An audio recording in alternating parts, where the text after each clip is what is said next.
ओम नमो भगवते वासुदेवाय नमो नमः। आज 23वां अध्याय, जिसमें बलि का बंधन से छूटकर सुतल लोक की ओर जाना। तो इतना ही सुनकर दैत्यराज बलि की आंखों में अश्रु आ जाते हैं। उनका गला भर आता है कि इतनी कृपा भगवान ने की मुझ पर। वह भगवान को कहते हैं कि जो कृपा प्रसाद आप अपने शरणागत भक्तों को देते हैं, उसका भागीदार आज मैं बन गया हूँ। एक असुर, जो कि एक नीच असुर था, जिसने देवताओं पर हमला किया, जिसने देवताओं की संपत्ति तक छीन ली, उसको आपने सुतल लोक का राज्य दे दिया। जो शरणागत भक्त आपकी इस कृपा के पात्र होते हैं, आपने मुझे भी वही पात्र समझा और इतनी कृपा मुझ पर करी। बस यूं कहते ही श्री भगवान की कृपा से वरुण के जो पाश बंधे हुए थे, वह उससे आजाद हो जाते हैं।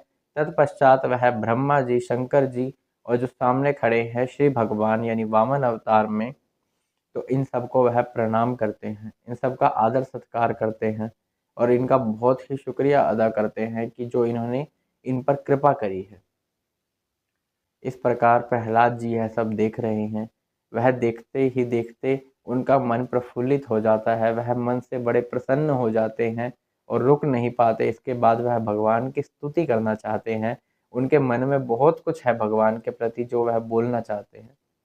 वह कहते हैं, हे आराध्य देव, हे समस्त लोकों के स्वामी, हे सृष्टि रचयिता, सर्वप्रथम तो आपको दंडोत प्रणाम है। जो आप कृपा करते हैं, जो आपकी लीलाएं हैं, जो आपकी महिमाएं हैं, इनका पार पाना संभव ही नहीं है। ऐसा शुकदेव जी ने भी कहा है कि जो वेदों में महर्षि वशिष्ठ जी बताते हैं, उन्होंने भी यही कहा है कि इस संसार में तो क्या, इस संसार से परे भी ऐसा कोई पुरुष नहीं है जो भगवान की महिमा का पार पा सके। ऐसा उन्होंने वेदों में भी कहा है। तो प्रहलाद जी स्तुति कर रहे हैं। वह कहते हैं कि हम तो खल और कुमार्गगामी हैं। इसका मतलब समझिए। खल का अर्थात यहाँ पर यह है कि कहनी और करनी, कथनी और करनी के अंदर जितना भेद होता है उसे खल कहते हैं। कि हम कुछ कहते हैं लेकिन होता कुछ और है। उससे विपरीत भी हो सकता है, उससे कम भी हो सकता है और हम ज़्यादा कह देते हैं बढ़ाकर, तो उसे खल बोलते हैं। लेकिन प्रहलाद जी का ऐसा कहना, जबकि वह भगवान के खुद इतने बड़े भक्त हैं, यह तो हमें संशय में रखने वाला है भी भगवान की लीला, तो है भी इसकी महिमा इतनी बड़ी कि इसको समझने के लिए भी बहुत ही धैर्य चाहिए होता है। पता नहीं प्रहलाद जी ऐसा क्यों कह रहे हैं, लेकिन वह कहते हैं कि हम खल और कुमारगामी हैं, आप हम पर कृपा करने वाले हैं, आप समस्त लोगों के स्वामी हैं और हमारे द्वारपाल तक बन जाते हैं। इतनी कृपा करने वाले और कहीं हैं नहीं है। इस सृष्टि के रचयिता, इस सृष्टि से पहले, इस सृष्टि के बाद और बीच में भी केवल आप ही हैं। राक्षसों के प्रति या दैत्यों के प्रति जो भी होते हैं, भगवान हो चाहे मनुष्य हो चाहे पशु पक्षी हो जाए, किस पर आपने कृपा नहीं करी। आपके भक्त हो, आपको याद करते हो, उनसे तो आपका प्रेम भाव जुड़ा ही है प्रभु। लेकिन जो दैत्य आपको हमेशा मन में बैठाए रखते हैं, चाहे वैर भाव से ही सही, उन पे भी कृपा की बौछार कर देते हैं आप। इस प्रकार प्रहलाद जी कहते हैं और बड़े ही प्रसन्न हो रहे हैं वामन भगवान के सामने। फिर वह उनको आदेश देते हैं कि अब तुम बलि के साथ जाओ और सुतल लोक में जाकर आनंद से राज्य का भोग भोगो। मैं वहाँ पर हमेशा तुम्हें दर्शन देता रहूँगा और हमेशा वहीं रहूँगा गदा हाथ में लिए, और मेरे दर्शन तुम्हें होते रहेंगे। अब तुम सुतल लोक का राज्य करो अपने पौत्र बलि के साथ।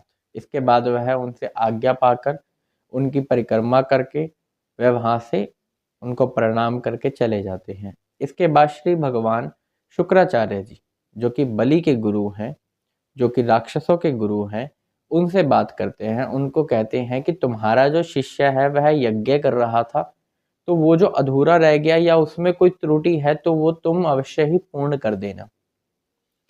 शुक्राचार्य जी कहते हैं कि जिसने प्रभु आपका नाम ले लिया, जिसने आपके दर्शन कर लिए, आपके नाम में ही उतनी शक्ति है। यदि उससे कोई त्रुटि है, उससे कोई भूल है, उसके कोई पाप है, बस एक बारी मन को एकाग्र करके केवल आपका नाम तक ले ले कोई, तो उसके पाप राशि धुल जाती है। फिर कौन सी त्रुटि उसकी रह गई प्रभु। लेकिन फिर भी आप कह रहे हैं, तो आपकी आज्ञा का पालन करना ही मेरा धर्म है।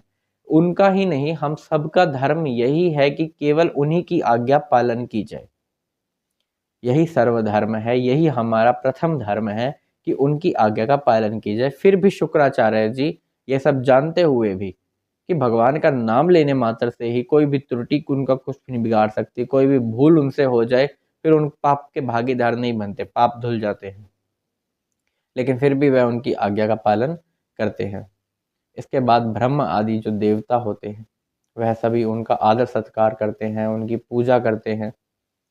सुखदेव जी कहते हैं कि जो जो जिसको चाहिए था वो उनको प्रदान हो गया। भगवान इस प्रकार अवतार लेके लीला करते हैं। जो माता थी देवताओं की, उनको जो चाहिए था कि स्वर्ग की संपत्ति मेरे पुत्रों को वापस मिल जाए, वह मिल गई। जो देवता लोग चाहते थे कि हमें स्वर्ग मिल जाए, वह उनको मिल गया। इंद्र भगवान भी बहुत ही प्रसन्न है, वह उनको लेकर जाते हैं, वहां से आदर सत्कार करते हैं, सबसे आगे विमान पर बिठाते हैं और उपेंद्र का पद भी प्रदान करवाते हैं। इस प्रकार वह उनका आदर सत्कार भी करते हैं। और अदिति को जो चाहिए होता है वह मिला, देवताओं को जो चाहिए होता है वह मिला, सबकी इच्छाओं को पूर्ण करते हुए और बलि को भी कृपा का प्रसाद देते हुए, जो महाप्रसाद माना जाता है, जो कि शंकर भगवान और ब्रह्मा जी को भी नहीं मिलता, वह बलि को दिया गया था यहाँ पर, क्योंकि वह उनका भक्त था। ऐसे ही भक्त पर कृपा करने वाले हमारे कृपालु हैं श्री भगवान, श्री विष्णु भगवान। और ऐसे ही अवतार लेकर अपनी लीलाएं करते रहते हैं, जिसकी महिमा का वर्णन आज तक कोई पहले नहीं समझ पाया और ना ऐसा कोई होगा जो समझ पाए। वेदों में लिखा हुआ है। इसके बाद सुखदेव जी राजा परीक्षित को कहते हैं कि तुम मेरी बात सुनो। जो कुछ मैंने तुम्हें यह लीलाएं सुनाई, यह भगवान की जो लीलाएं हैं, यह बहुत ही उत्तम और कल्याणकारी है। यदि तुमने जीवन में कितने ही पाप क्यों न किए हों, तो सभी पाप इन लीलाओं के सिर्फ श्रवण मात्र से धुल जाते हैं। किसी प्रकार का आने वाला फिर ऐसा कोई कष्ट है जो तुम पर होने वाला है, वो टल जाएगा, इतना मेरा भाव है। इतना मैं अपना कह सकता हूँ अपने मन से कि हाँ, उनकी कृपा की कोई लिमिट ही नहीं है।